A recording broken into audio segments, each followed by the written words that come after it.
they'll spread more. You know, you'll see them around. You ever heard of anybody that bought one from there or anything? Jeff said that they sold one off before, which is a C2 place in downtown. But they'll have 50,000 when she started. You're like, they sold it was just sitting here set up, like a couple of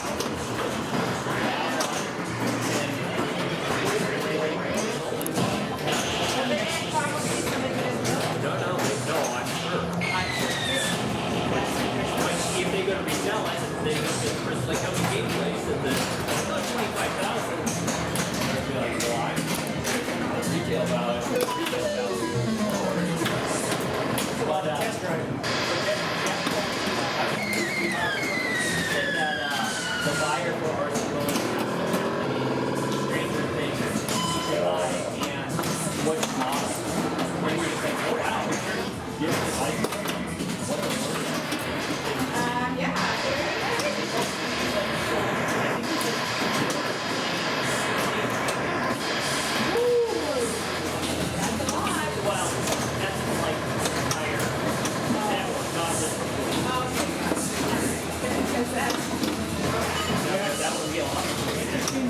Development though, right? Somebody at RC at some level decided maybe to carry something. No, I'm sure they were approached.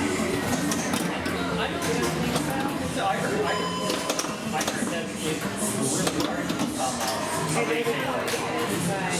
Hey, did you ever get those fuses the other day? I totally forgot about you a week ago. those covered, yes.